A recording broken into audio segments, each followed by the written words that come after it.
Alid Greedy's Apples. One of the engines in Edward's shed was called Alid Greedy. He was painted bright red, with a loud mouth to match. He never seemed to take much notice of Edward, but everyone took notice of Alid Greedy. They had to, for he simply wouldn't stop boasting about himself. "Look at you all, painted in drab greens and mournful blues. Lucky I'm here to bring some vibrance to this shed." Edward chuckled quietly. The others groaned deafeningly. One morning, Alid Greedy felt very pleased with himself. He'd kept to time, and the passengers told him how splendid he looked.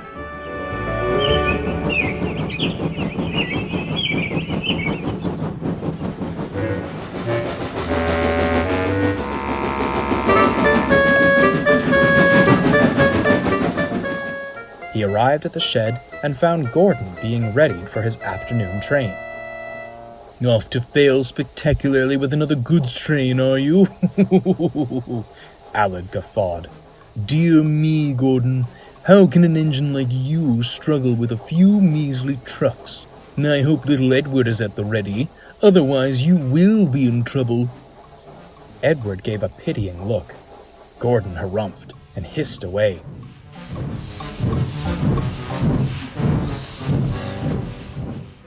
"There's no need to tease him," said Edward.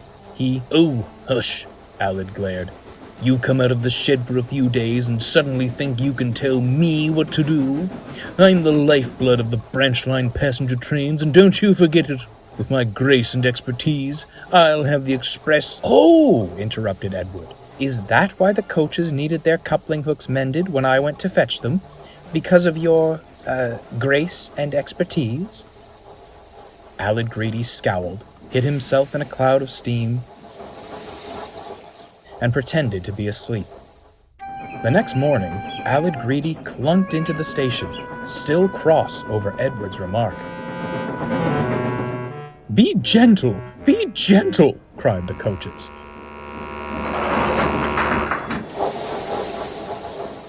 Come quietly, he snorted as the guard's whistle blew.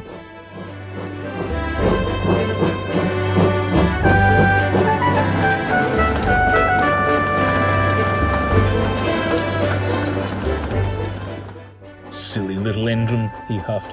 Now show him grace and expertise.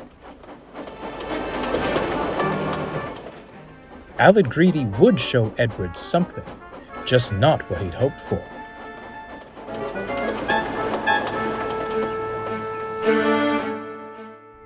Along the branch line was a church with an orchard.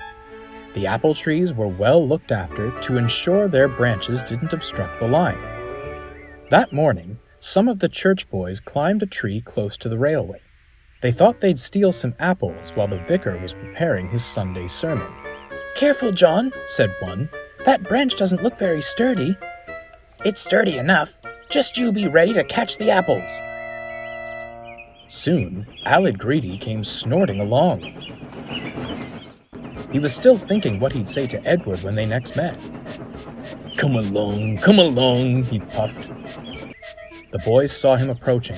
Startled, they scrambled frantically down the tree. The branch John stood on couldn't bear the weight any longer. As he jumped, it snapped, still clinging to the trunk, but dangling over the railway line. "Come along," snarled Alid. Oof! Hearing the thud, the driver stopped the train.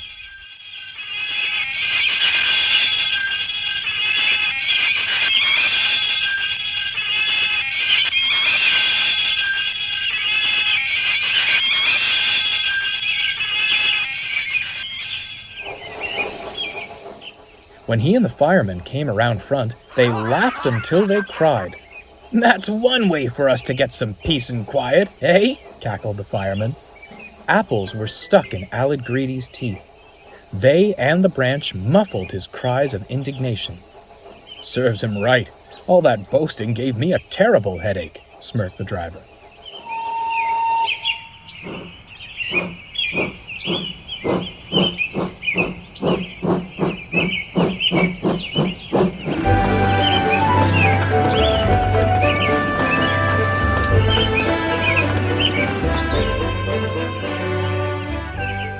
All day, Aled Greedy traveled up and down the line, the apples and the branch staying firmly in place.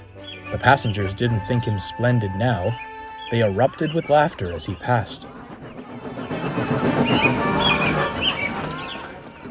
Aled's face turned as red as his paint. Unlike the passengers, the vicar wasn't laughing when Aled next passed the orchard. "Give me back my apples, you thieving engine!" Aled tried to apologize, but all that came out was muffled gibberish.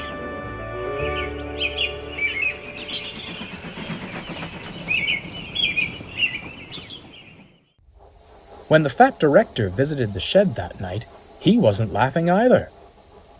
"This wasn't your fault. I have spoken with the vicar about keeping his church boys in line. However, I do not approve of the ruckus you've been causing. You will stay as you are. Perhaps a night of quiet reflection will set you straight." He spun on his heel and strode away. The other engines snickered. "I say, little Edward," winked Gordon, "how does the old saying go? An apple a day keeps the director away." "It seems several bushels couldn't keep him from Aled," chuckled Edward.